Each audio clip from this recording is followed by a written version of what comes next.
Good evening students. Next हमारा जो है, कल मैंने आपको बताया था एक जनरल आइडिया। आज इसमें मैं आपको बता रही हूँ आइसोलेशन की जो है, अब हम कैसे प्रोसेस को करते हैं। तो इसमें सबसे पहले होता है जीनोमिक डीएनए को अलग करना।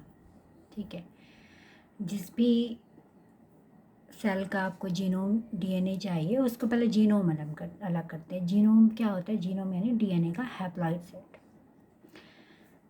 जीनोम मीन्स जैसे हमारे में 46 क्रोमोसोम है तो 23 जो गुणसूत्र है, हैप्लॉइड सेट जो है वो जीनोम है, तो उसको अलग करना है।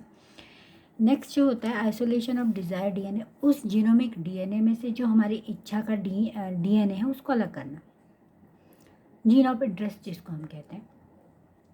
तीसरा होता है कि हमें एक सुटेबल वेक्टर यानी वाहक डीएनए की तलाश करनी होती है कि हम इस जो जीन ऑफ इंटरेस्ट हमारा है, जिस जीन की प्रोटीन हम बनाना चाहते हैं, इसे हम किस में डालेंगे? वाहक।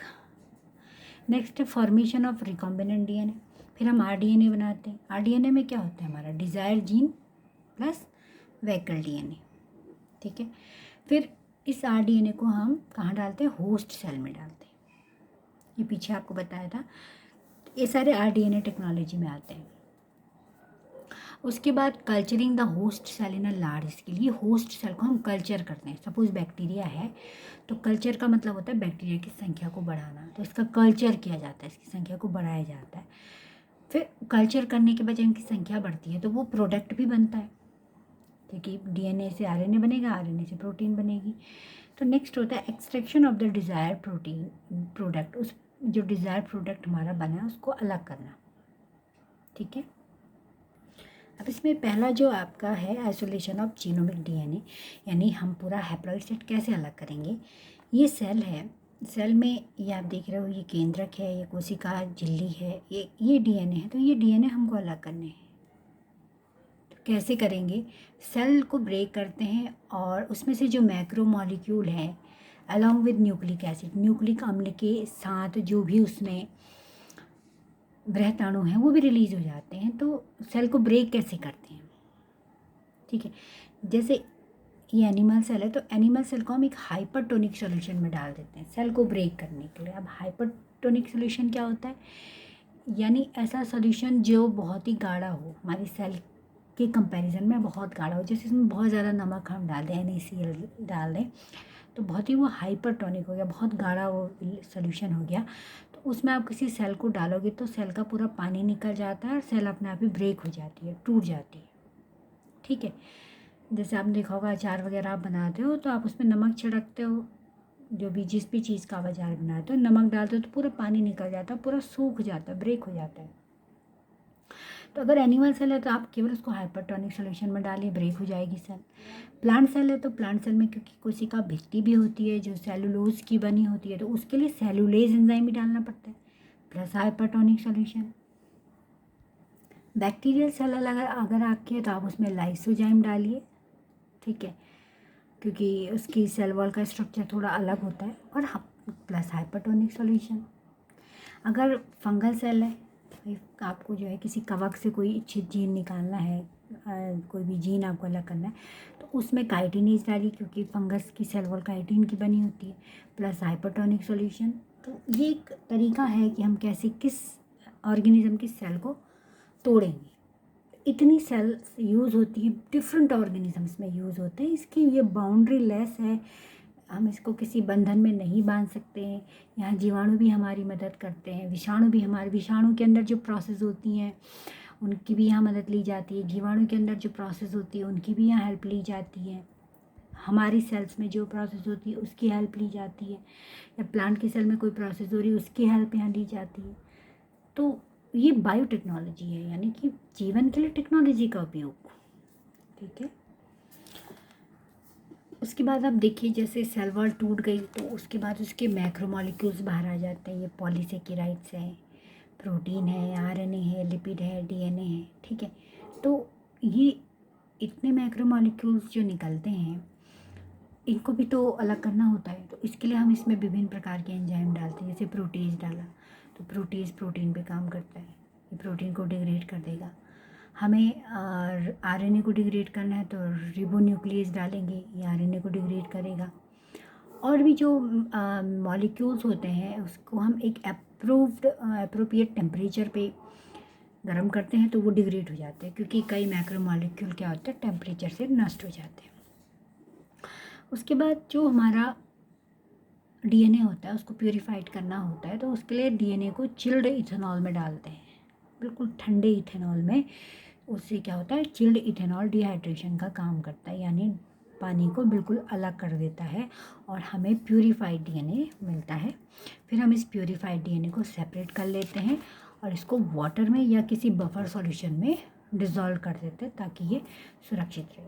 तो ये तो हमारी टेक्निक थी कि कैसे हम एक पूरे जीनोम को अलग करेंगे। उसके बाद नेक्स्ट हमारा है कि हम डिज़ायर जो हमारे पास पूरा ये जीनोमिक डीएनए हमारा आया डबल स्ट्रैंड, इसमें सपोज ये हमारा जीन ऑफ इंटरेस्ट है, ये हमें चाहिए, इसको हम कैसे अलग करेंगे? तो इसके लिए हम पीसीआर टेक्नोलॉजी का यूज़ करते हैं, पॉलीमरेज चेन रिएक्शन, ये मैंने आपको पहले भी बताया हुआ है। तो ये हमारा जीन ऑफ इंटरेस्ट है। तो जैसे ये मैंने ब्लू कलर से किया है, तो ब्लू कलर वाला हमारा जीन ऑफ इंटरेस्ट है, लेकिन हम इसको क्या करते हैं कि इसको मतलब हम कट करते हैं रेस्ट्रिक्शन एंजाइम की सहायता से, वो मैं इसके बाद आपको बताऊंगी।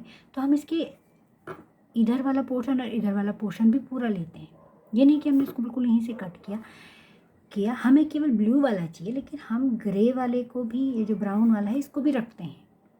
ठीक है, तो पीसीआर क्या है? पीसीआर का मतलब होता है डीएनए की संख्या को बढ़ाना बाह्य माध्यम में। डीएनए की संख्या वैसे भी अंदर तो बढ़ती है, डीएनए से डीएनए बनता है, लेकिन बाह्य माध्यम में डीएनए की संख्या को बढ़ाना पीसीआर कहलाता है। और ये किसने ढूंढा था? कैरी मुलेस ने 1985 में इसको डिस्कवर किया था। तो वैसे हम पीसीआर डिस्कस कर चुके हैं, लेकिन एक बार फिर मैं आपको बता देती हूँ। ये हमारा जीन ऑफ इंटरेस्ट है, ये मैंने रेड से समय दिखाया, पीछे मैंने ब्लू से दिखाया था। तो इसको हमें एम्पलीफाई करना होता है, इस रीजन को। तो सबसे पहले हम इसको क्या करते हैं कि इसको एम्पलीफाई करने के लिए हम इसको डीनेचर्ड करते हैं। ठीक है, जीन ऑफ इंटरेस्ट हमारा ये है रेड वाला, लेकिन हमको ये ब्लू वाला भी हम एम्पलीफाई करेंगे, यानी ब्लू वाले को भी हम कंसीडर करेंगे जब हम इसकी संख्या को बढ़ाएंगे। ये नहीं कि हम केवल रेड वाले पोर्शन की ही संख्या को बढ़ा रहे हैं। तो इसको डीनेचर करने के लिए हम इसको 95 डिग्री सेल्सियस पे गर्म करते हैं 30 सेकंड से 1 मिनट के लिए। तो आपको पता है इसके हाइड्रोजन बॉन्ड टूट जाते हैं, इसके दोनों स्ट्रैंड अलग हो जाते हैं। उसके बाद एनेलिंग की जाती है, मैंने ये लिखा हुआ है ANNEALING। एनेलिंग के लिए हम 45 से लेकर 60 डिग्री सेल्सियस का टेम्परेचर यूज़ करते हैं 45 से 60 सेकेंड के लिए। एनेलिंग का मतलब क्या होता है? हम इसमें प्राइमर जोड़ते हैं। अब प्राइमर आप जानते हो, प्राइमर क्या है? ओलिगोन्यूक्लियोटाइड्स, यानी न्यूक्लियोटाइड की एक चेन है, उसको हम इनके सिरों पर डाल देते हैं। ठीक है, तो जैसे ये इसका 5' 3' है, तो ये इसका 3' होगा। ठीक है, अगर ये इसका 5' है तो ये इसका 3' होगा। ठीक है, और इधर 5' है तो ये 3' होगा, तो इधर ये इसका 5' होगा। प्राइमर डालने के बाद क्या होता है, फिर हम इसमें एनेलिंग कराएंगे। प्राइमर डाल दिया हमने, अब इसमें हम डीएनए पॉलीमरेज डालते हैं। आपको पता है हम टैग क्यों पॉलीमरेज इसमें डालते हैं? ठीक है, क्योंकि यहाँ पे हाई टेम्परेचर में काम होता है। और कुछ हम इसमें डीऑक्सी न्यूक्लियोटाइड भी डालेंगे, तभी तो क्षार डीऑक्सी न्यूक्लियोटाइड जुड़ेंगे जब हम माध्यम में डालेंगे। और इस पॉलीमरेज को काम करने के लिए मैग्नीशियम आयन बहुत ज़रूरी होता है। तो यहाँ पे पॉलीमराइजेशन होगा, बहुलक बनेंगे, एक्सटेंशन जिसको हम कह देते हैं, यानी इन पे पॉलीमर जुड़ते जाएंगे, न्यूक्लियोटाइड जुड़ते जाएंगे इस पे और इस पे, और हमें 2 नई चेन मिलेगी। तो इस साइकिल को हम 30 से 35 बार रिपीट करते हैं, तो हमें इसकी बिलियंस ऑफ कॉपी मिल जाती हैं। ठीक है, तो ये आपने देखा कि हमने जीन ऑफ इंटरेस्ट को कैसे वहाँ से कट करना मैंने अभी नहीं बताया आपको। तो उसको हम कट करके उसके बाद इसको कैसे हम बढ़ाते हैं, इसकी संख्या को बढ़ाते हैं, हम इसकी क्वांटिटी को बढ़ाते हैं। ठीक है, तो इसमें मैंने आपको बताया कि कैसे हम जीनोमिक डीएनए का आइसोलेशन करते हैं। ठीक है, इसके लिए हम सेल को ब्रेक करते हैं। ठीक है, ब्रेक करने के बाद उसमें से हमारा डीएनए निकलता है। डीएनए को प्योरीफाइड करने के लिए हम चिल्ड एथेनॉल में उसको डालते हैं। ठीक, उसके बाद हम डिज़ायर्ड जो हमारा डीएनए फ्रेगमेंट होता है उसको हम कट करेंगे। ठीक है, कट करने के लिए रेस्ट्रिक्शन एंडोन्यूक्लियस एंजाइम हम यूज़ करेंगे। उसके बाद जो हमारे पास डीएनए आएगा उसकी संख्या को बढ़ाने के लिए हम क्या करेंगे, क्लोनिंग करानी पड़ती है। तो उसके लिए हम PCR टेक्नोलॉजी का प्रयोग करते हैं, जिससे इनकी संख्या बहुत ज़्यादा बढ़ जाती है। ठीक है, इसकी संख्या ज़्यादा बढ़ने का हमें क्या फ़ायदा है, जो हमारा जीन ऑफ इंटरेस्ट है उसकी संख्या ज़्यादा होगी, तो हमें सपोज उसको बैक्टीरिया सेल में डालना है, तो हम केवल एक बैक्टीरिया सेल में तो उसको नहीं डाल सकते ना, हम माध्यम में बैक्टीरिया सेल भी डाल देंगे और जीन ऑफ इंटरेस्ट भी डाल देंगे। और मैंने आपको DNA में बताया था, जब जीवाणु का लैगी चैनल मैंने आपको बताया था, तो मैंने आपको ट्रांसफॉर्मेशन में बताया था कि कोई भी नेकेड DNA जीवाणु के सेल के अंदर आराम से जा सकता है। ये बात आपको मैंने वहाँ पे बताई थी ट्रांसफॉर्मेशन में। ठीक है, जब एक्सपेरिमेंट भी किए थे ग्रिफिथ्स ने, तो वहाँ पे भी नेकेड DNA जो था वो सेल के अंदर चला जाता था। तो इच्छित DNA जो है ना, माध्यम में स्वतः ही जीवाणु सेल के अंदर चला जाता है। और ये रेस्ट्रिक्शन जो इन एंजाइम की हम बात कर रहे हैं, ये एंजाइम जीवाणु के अंदर पाया जाता है, उनके पास खुद ये एंजाइम होता है। और वहाँ जाके ये क्या करता है कि उस रेस्ट्रिक्शन एंडोन्यूक्लियस एंजाइम का प्रयोग हम क्या करते हैं, भले हम बाहर से डालते हैं उसमें, ठीक है, लेकिन इसकी रेस्ट्रिक्शन एंडोन्यूक्लियस एंजाइम की खोज भी बैक्टीरिया से ही हुई है। और बाहर से डाल करके जब हम डालते हैं तो वो DNA को भी काटेगा, बैक्टीरिया के DNA को काटेगा। और ये जो डिज़ायर इतने सारे हमने DNA बनाए हैं, डिज़ायर DNA की मल्टीपल कॉपी बनाई है, ये उनमें जुड़ जाएगी तो फिर वहाँ ट्रांसफॉर्मेशन होगा तो फिर प्रोटीन का निर्माण होगा। ठीक है, और इसमें जैसे मैंने आपको ये समझाया था कि ये डिज़ायर जीन होता है। इस डिज़ायर जीन को, यही बात जो मैं भी कह रही थी कि ये हमारा वाहक है। ठीक है, तो वाहक के अंदर इसको कट करना पड़ेगा। इसको कट करने के लिए रेस्ट्रिक्शन एंडोन्यूक्लियस, आपको याद रखना, ये कट करेगा और ये DNA इसमें जुड़ जाएगा। कोहेन और बोयर ने इसकी खोज की थी। कोहेन और बोयर क्या कर रहे थे, वो साल्मोनेला टाइफाई में एंटीबायोटिक रेजिस्टेंस की जीन की खोज कर रहे थे। तो इच्छित जीन उन्होंने क्या लिया, साल्मोनेला टाइफाइड का एंटीबायोटिक रेजिस्टेंस जीन लिया और उसके लिए वाहक कहाँ से लाए, इकोलाई का प्लाज्मिड। उसको उन्होंने इकोलाई के प्लाज्मिड में जोड़ा और फिर उसको होस्ट सेल कौन थी, होस्ट सेल भी इकोलाई थी। ठीक है, तो वो जो नई इकोलाई बनी उसको हम जेनेटिकली मॉडिफाइड इकोलाई कहेंगे। मैंने थोड़ा आपका रिवीजन किया, तो इसमें मैं आपको इतना ही बताऊंगी। और इसमें थोड़ा कुछ 2-4 पॉइंट है वो मैं आपको बता देती हूँ। देखिए, जो डीनेचुरेशन मैंने अभी आपको बताया था कि जब हम PCR टेक्नोलॉजी की मैं बात कर रही हूँ, PCR टेक्नोलॉजी में जब हम डीनेचुरेशन करते हैं, दोनों स्ट्रैंड को अलग करते हैं, तो जो शुरू वाला डीनेचुरेशन हम करते हैं, क्योंकि एक लॉन्ग स्ट्रैंड वहाँ पे होती है, तो उसको करने में टाइम ज़्यादा लगता है। ठीक है, या आप ये भी कह सकते हैं कि अगर हमने उसको रेस्ट्रिक्शन एंडोन्यूक्लियस एंजाइम से नहीं काटा और हमने एक बड़ा सेगमेंट ले लिया इच्छित DNA से, ठीक, तो जो पहला स्टार्टिंग डीनेचुरेशन होता है, क्योंकि ये प्रोसेस 30 से 35 इसकी साइकिल होनी है, लगातार होनी है, तो जो पहली बार वाला स्टार्टिंग होता है उसमें थोड़ा टाइम लगता है। तो फर्स्ट डीनेचुरेशन में आपका 3 से 5 मिनट लगते हैं।